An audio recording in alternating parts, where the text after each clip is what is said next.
Hi വിക്കി, hi Niranjan.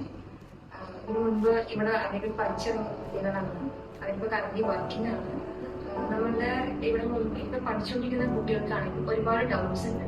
Wear ഹൗസിൽ loading ആണ്, unloading ആണ്, അങ്ങനെ കുറെ ഡൗട്ട്സ് ഉണ്ട്. പിന്നെ ഈ വെയർ ഹൗസിലെ ജോലിക്ക് ലോജിസ്റ്റിക്സിന്റെ സർട്ടിഫിക്കേഷൻ ആവശ്യമുണ്ടോ, ഈ ലോജിസ്റ്റിക്സിനുള്ള കോഴ്സ് പഠിക്കേണ്ട ആവശ്യമുണ്ടോ, അങ്ങനെ നിരവധി ഡൗട്ട്സ് ആണ് കുട്ടികൾക്ക്. വെയർ ഹൗസിലെ ജോലി ആയിരിക്കുന്നത് എന്താണ് ആദ്യം മനസ്സിലാക്കുന്നത്? ഫസ്റ്റ് ഈ ജോലിക്ക് വരുമ്പോ നമുക്ക് തോന്നിയായിരുന്നു ഇനി എത്ര ഫീസ് അടച്ചു പഠിച്ചിട്ട് ഈ ജോലികളൊക്കെ കിട്ടിയെന്നൊക്കെ തോന്നിയായിരുന്നു.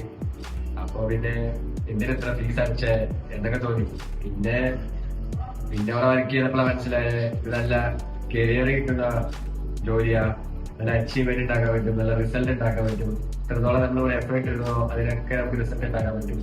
ഞാൻ +2 കഴിഞ്ഞിട്ട് നേരെ ലോജിസ്റ്റിക് മേഖലയ്ക്ക് നേരെ ഒന്ന് ചേരായിട്ട് ഇവിടുന്ന് 6 മാസം കഴിഞ്ഞ് നമുക്ക് ജോലി 6 മാസം പഠിച്ചിട്ട് പ്ലേസ്മെന്റ് ആക്കിയിട്ട് നമുക്ക് ജോലിയാക്കി കയറില്ലായിരുന്നു.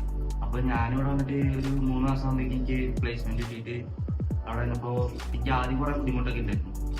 പിന്നെ പിന്നെ നിർത്തി പോരാനൊക്കെ തോന്നി. പിന്നെ ഇവിടുത്തെ സാർമാരൊക്കെ വിളിച്ചു പറഞ്ഞു എനിക്ക് പറ്റണില്ല എന്നൊക്കെ പറഞ്ഞു. പിന്നെ അവിടെ കുറച്ചാൾ നിന്ന് 3 മാസം എനിക്ക് സെറ്റായി. പിന്നെ അവിടെ അവരോട് ഒതുങ്ങി സാർമാരുടെ കൂടെ ഒക്കെ കമ്പനി അടിച്ച് പോയിട്ട് ഇപ്പോ സിസ്റ്റം വരെ എത്തി. പോസിറ്റീവിലാണ് എത്തുന്നത്. Okay Niranjan, as A fresher നിങ്ങളുടെ തുടക്കം എങ്ങനെയായിരുന്നു?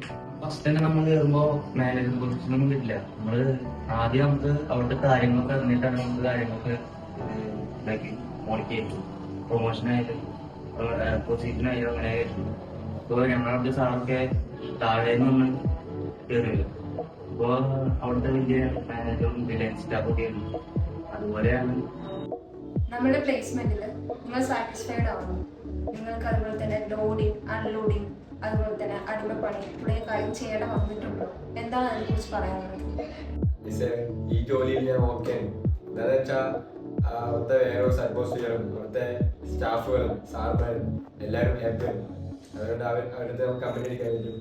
അതായത് ചേട്ടനും ബന്ധം പോലെയല്ല എല്ലാവരും അവിടെ. തൊഴിലാളികൾ, താഴെയുള്ളവർ, മേലെയുള്ളവർ, അവരൊരു ബന്ധം അവിടെ ഇല്ല.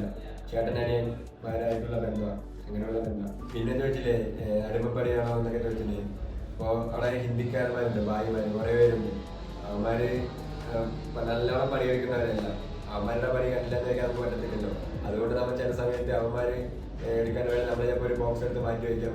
അങ്ങനെയൊക്കെ ചെയ്തു തരുന്നുണ്ട്. ചിലവർക്ക് അത് ഇഷ്ടപ്പെടത്തില്ല. നമ്മളിപ്പോൾ പറയുന്നത് അവന്മാർ കുറേയില്ലേ പണിയെടുക്കുന്നില്ല, ചിലപ്പോൾ ഒരു ബോക്സ് മാറ്റി വയ്ക്കും. അതൊന്നും ചിലവർക്ക് ഇഷ്ടപ്പെടില്ല. ചിലവർ അതുകൊണ്ടാണ് പറയുന്നത് പറ്റിപ്പണിയാണ്, ബോക്സ് എടുക്കേണ്ടി വരും, ലോഡിങ് ചെയ്യേണ്ടി വരും എന്നൊക്കെ. അതുകൊണ്ട് അവന്മാർ പറയുന്നത് വേറെ ഒന്നും കൊണ്ടല്ല. അത് തീർച്ചയായിട്ടും ഒരു സഹായത്തിന്റെ ഒരു ഭാഗമായിട്ടാണ്. അത് സഹായത്തിന്റെ ഭാഗമായിട്ട് മാത്രമാണ് അത് ചെയ്യുന്നത്, വേറെ ഒന്നുമില്ല. പക്ഷെ ഇപ്പോൾ പഠിക്കുന്ന കുട്ടികൾക്ക് ഒരുപാട് തരത്തിലുള്ള ഡൗട്ട്സ് ഉണ്ട്. വെയർ ഹൗസിൽ ജോലി ചെയ്യാനായിട്ട് ലോജിസ്റ്റിക്സ് പഠിക്കേണ്ട ആവശ്യമുണ്ടോ, അതോ ലോജിസ്റ്റിക്സ് തരത്തിലുള്ള ഒരുപാട് സർട്ടിഫിക്കറ്റ് ആവശ്യമുണ്ടോ? കുറേ ഡൗട്ട്സ് ഉണ്ട്. എന്താണ് നിങ്ങൾക്ക് അതിനെ പറ്റിയുള്ള ഒരു അഭിപ്രായം? തീർച്ചയായും സാർ, സർട്ടിഫിക്കറ്റായിട്ട് നല്ലോണം ഇതിലേക്ക് വരുന്നുണ്ട്. തുടക്കത്തിൽ ഞങ്ങൾക്ക് ഈ ഡൗട്ടൊക്കെ ഉണ്ടായിരുന്നു, എന്തിനാ സർട്ടിഫിക്കറ്റ് ഇങ്ങനെ ജോബിന് പോകുമ്പോൾ. അവിടെ സർട്ടിഫിക്കറ്റ് ഇല്ലാത്ത കുറേ എണ്ണം വർക്ക് ചെയ്യുന്നുണ്ട്, കുറേ പേര് വർക്ക് ചെയ്യുന്നുണ്ട്. അതുകൊണ്ട് ഞങ്ങൾക്ക് ഈ ഡൗട്ടൊക്കെ ഉണ്ടായിരുന്നു തുടക്കത്തിൽ. പിന്നെയാണ് മനസ്സിലായത് നമുക്കിപ്പോൾ നമ്മുടെ പ്രമോഷൻ അങ്ങനെ പല കാര്യങ്ങൾക്കും നമ്മുടെ പഠിച്ച കോഴ്സിൻ്റെ ലോജിസ്റ്റിക്സ് കോഴ്സിൻ്റെ സർട്ടിഫിക്കറ്റ് ആവശ്യമുണ്ടെങ്കിൽ പിന്നീടാണ് മനസ്സിലായത്. അതായത് നമുക്ക് പുറത്തേക്ക് പോകുന്നെങ്കിൽ അവിടെ സർട്ടിഫിക്കറ്റ് വേണം. പിന്നെ പ്രമോഷൻ നമുക്ക് വേറെ വല്ല ഫീൽഡിലേക്ക് പോകണമെങ്കിൽ, ലോജിസ്റ്റിക്സിൻ്റെ സെയിം ഫീൽഡിലേക്ക് പോകണമെങ്കിൽ അവിടുത്തെ സർട്ടിഫിക്കറ്റ് വേണം. അപ്പോൾ പുറത്തുള്ളവർ ഇങ്ങനെ നമ്മളെ നല്ല വെൽ എക്സ്പീരിയൻസ് ആയ ലോജിസ്റ്റിഷ്യൻ അവരൊക്കെ ഇപ്പോൾ ഈ കോഴ്സ് എടുത്ത് പഠിക്കുന്നുണ്ട്. ഓൺലൈനായിട്ടും ഓഫ്ലൈനായിട്ടൊക്കെ ചെയ്യുന്നുണ്ട്. ഈ പ്രമോഷൻ്റെ വേണ്ടിയൊക്കെ ഓൺലൈനായിട്ടും ഓഫ്ലൈനായിട്ടും ചെയ്യുന്നുണ്ട്. സർട്ടിഫിക്കറ്റ് നല്ല കാര്യമാണ്. നിഖിൽ പറഞ്ഞത് വളരെ ശരിയാണ്. പുറത്ത് യൂറോപ്യൻ കൺട്രീസിലായാലും നമ്മളിപ്പോൾ ഇന്ത്യ പോയിട്ടുണ്ടെങ്കിൽ ഒരുപാട് വെയർ ഹൗസിൽ ഓപ്പർച്യൂണിറ്റീസ് വരുന്നു. സോ നമ്മുടെ കേരളത്തിൽ കമ്പയർ ചെയ്യുമ്പോൾ ഒരുപാട് വൈഡ് റേഞ്ച് ഓഫ് ഓപ്പർച്യൂണിറ്റീസ് ഉള്ളത് പുറത്ത് തന്നെയാണ്. അത് വളരെ ശരിയാണ്. സർട്ടിഫിക്കറ്റ് ആണെങ്കിലും ഫ്യൂച്ചറിലേക്ക് ഭയങ്കര യൂസ്ഫുൾ ആയിരിക്കും. ശരി, പറഞ്ഞ പോലെ സർട്ടിഫിക്കറ്റ് ഇമ്പോർട്ടന്റ് ആണ്. ഇപ്പൊ പല കമ്പനിയിലായാലും ഇപ്പൊ ചില കമ്പനിയിൽ സർട്ടിഫിക്കറ്റിന്റെ അത്ര ആവശ്യമില്ല, ചില കമ്പനിയിൽ സർട്ടിഫിക്കറ്റ് ആവശ്യമില്ല. ഇപ്പൊ ഞാൻ ചെയ്യുന്ന കമ്പനിയിൽ ഇപ്പൊ സർട്ടിഫിക്കറ്റ് ആവശ്യം ഉണ്ടായിരുന്നില്ല. എനിക്ക് സർട്ടിഫിക്കറ്റ് ഇല്ലാണ്ടാണ് ഈ ജോലി കിട്ടിയത്. അതേപോലെ പുറത്തുള്ള കമ്പനിയിലൊക്കെ ആണെങ്കിൽ ഈ സർട്ടിഫിക്കറ്റ് എന്തെങ്കിലും നിർബന്ധം. നമ്മുടെ റിക്വസ്റ്റ് പ്രകാരം ഇന്നിവിടെ എത്തി നമ്മുടെ എല്ലാ ഡൗട്ട്സും വെയർ ഹൗസ് റിലേറ്റഡ് ആയിട്ടുള്ള എല്ലാ ഡൗട്ട്സും ക്ലിയർ ചെയ്യുന്നതിന് എന്റെ പേരും അതുപോലെ തന്നെ അനിൽ അക്കാഡമിന്റെ പേരും നമ്മുടെ ജിം സാറിന്റെ പേരും ഞാൻ നന്ദി അറിയിക്കുന്നു. Thank you so much. Nikhil and Niranjan.